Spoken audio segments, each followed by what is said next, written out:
Brine. Outside my door, someone is sobbing, screaming, sobbing. It's a laundry machine cycle, so strangled it transcends our frequency and then falls back to earth in the thunk of a canvas sneaker.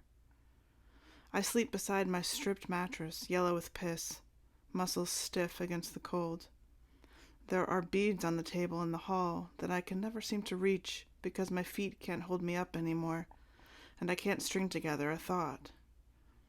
There is a plant on my windowsill, folded over on itself in defeat. I have glued half-closed eyes to its pot so it could stare out at the world, but now all I can think is that I will never achieve its nirvana of death warmed over, lids the vanishing point within release.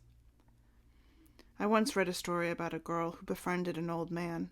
He made her promise not to let the powers that be turn him into a pickle, so she dug his grave in the snow and came home with black fingers. If the price of dignity were to lose the things already white-tipped like unlit candles, I'll consider it. Outside the window, there are rocks and torrential sleet. I become convinced I am gargling on pebbles, my throat dimpled and my lips split.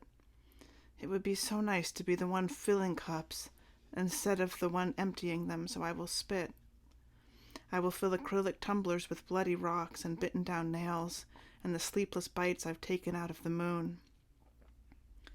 I drank so much water to have the sloshing keep me company, to have my stomach spring back in an admission of my consciousness. I threw up half a chicken breast onto the table, and it should have been fish for the oceans it summoned from me. There is a bird with a gaping, unfeathered rib cage that I think I imagined, because I wake up wailing, and he is there, and he will never be there again, but for a second he is wailing too, and we are one in a cosmic eschewing of tradition, because we are dying, but we are not dead. I once opened a letter from my front-running gravedigger to find it filled with dried lavender. There were words, too, but I am deaf to them. I worried the buds between sweaty fingers until they became a paste, and I pressed handprints onto my thighs and stomach and chest. Outside this street is a resuscitated Dust Bowl town, with puckered asphalt and a roiling river. I will fall into it in this misty-breathed winter, and my gases will only relent when the warm rain pours months later.